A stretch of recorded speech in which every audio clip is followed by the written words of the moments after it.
ನಮಸ್ಕಾರ ಗೆಳೆಯರೇ, ಇಂದಿನ ವಿಡಿಯೋದಲ್ಲಿ ನಾವು RCB ಕ್ಯಾಪ್ಟನ್ ಬಗ್ಗೆ ಚರ್ಚೆ ಮಾಡುತ್ತೇವೆ. ವಿಡಿಯೋ ಕೊನೆಯವರೆಗೂ ನೋಡಿರಿ. RCB ಕ್ಯಾಪ್ಟನ್, RCB ಫ್ರಾಂಚೈಸಿ ಈ ಬಾರಿ ಮೂವರನ್ನು ಉಳಿಸಿಕೊಂಡು ಉಳಿದೆಲ್ಲ ಆಟಗಾರರನ್ನು ಕೈಬಿಟ್ಟಿತ್ತು. ಈ ಪೈಕಿ ಕಳೆದ ಬಾರಿ ಅಂದರೆ 17ನೇ ಆವೃತ್ತಿಯಲ್ಲಿ ತಂಡದ ನಾಯಕನಾಗಿದ್ದ ಫಾಫ್ ಡು ಪ್ಲೆಸಿಸ್ ಅವರನ್ನು ಕೈಬಿಟ್ಟಿತ್ತು. ಈಗಾಗಲೇ 18ನೇ ಆವೃತ್ತಿಗೆ ತಂಡದ ಆಯ್ಕೆ ಕೂಡ ಆಗಿದೆ. ಇದೀಗ ಡುಪ್ಲೆಸಿಸ್ ಸ್ಥಾನ ತುಂಬುವ ಅಚ್ಚರಿ ಹೆಸರೊಂದು ರಿವೀಲ್ ಆಗಿದೆ. ಮಾಹಿತಿ ಇಲ್ಲಿದೆ, ತಿಳಿಯಿರಿ.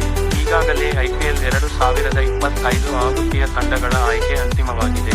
ಅದರಲ್ಲೂ ಫಾಫ್ ಡು ಪ್ಲೆಸಿಸ್ ಅವರನ್ನು ಕೈಬಿಟ್ಟ ಬಳಿಕ ಇವರು ವಹಿಸಿಕೊಂಡಿದ್ದ ನಾಯಕನ ಸ್ಥಾನಕ್ಕೆ ಯಾರು ಸೂಕ್ತ ಎನ್ನುವ ಚರ್ಚೆಗಳು ಜೋರಾಗಿ ನಡೆದಿದ್ದವು. ಇದೀಗ ಇದಕ್ಕೆ ಎಬಿ ಡಿವಿಲಿಯರ್ಸ್ ತೆರೆ ಎಳೆಯುವ ಕೆಲಸವನ್ನು ಮಾಡಿದ್ದಾರೆ.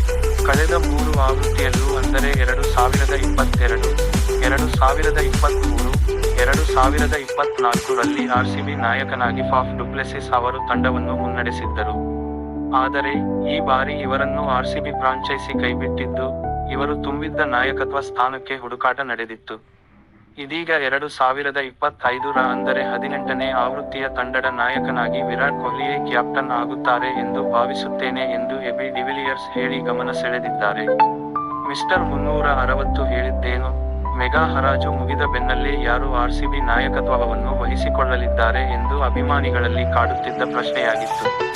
ಇದೀಗ RCB ದಂತಕತೆ, ದಕ್ಷಿಣ ಆಫ್ರಿಕಾ ಕ್ರಿಕೆಟರ್ ಮಿಸ್ಟರ್ 360 ಅಂತಲೇ ಪ್ರಸಿದ್ಧಿ ಪಡೆದಿದ್ದ ಎಬಿ ಡಿವಿಲಿಯರ್ಸ್ ತಮ್ಮ ಯೂಟ್ಯೂಬ್ನಲ್ಲಿ ಮಾತನಾಡಿ, ವಿರಾಟ್ ಕೊಹ್ಲಿಗೆ ಕ್ಯಾಪ್ಟನ್ ಆಗಿ ತಂಡವನ್ನು ಮುನ್ನಡೆಸಲಿದ್ದಾರೆ ಎನ್ನುವ ಭರವಸೆ ಇದೆ. ಆದರೆ ಈ ಬಗ್ಗೆ ನನಗೆ ಇನ್ನೂ ದೃಢ ಮಾಹಿತಿ ಇಲ್ಲ ಎಂದು ಹೇಳಿದ್ದಾರೆ. ವಿರಾಟ್ ಕೊಹ್ಲಿ ನೇತೃತ್ವದಲ್ಲಿ RCB ಒಟ್ಟು 143 ಪಂದ್ಯಗಳನ್ನು ಆಡಿದ್ದು, ಇದರಲ್ಲಿ 66 ಪಂದ್ಯಗಳನ್ನು ಗೆದ್ದು 70 ಪಂದ್ಯಗಳಲ್ಲಿ ಸೋಲನುಭವಿಸಿದೆ. 2016 ರಲ್ಲಿ ವಿರಾಟ್ ಕೊಹ್ಲಿ ನಾಯಕತ್ವದಲ್ಲಿ RCB ಫೈನಲ್ ಪ್ರವೇಶಿಸಿತ್ತು. ಒಟ್ಟು 2013 ರಿಂದ 2021 ರವರೆಗೆ ವಿರಾಟ್ ಕೊಹ್ಲಿ ಅವರೇ RCB ನಾಯಕತ್ವವನ್ನು ವಹಿಸಿಕೊಂಡು ತಂಡವನ್ನು ಮುನ್ನಡೆಸಿದವರಾಗಿದ್ದಾರೆ.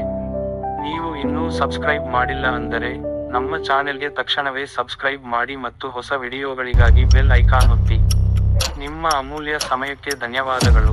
ಮುಂದಿನ ವಿಡಿಯೋದಲ್ಲಿ ಭೇಟಿಯಾಗೋಣ. Take care and stay awesome.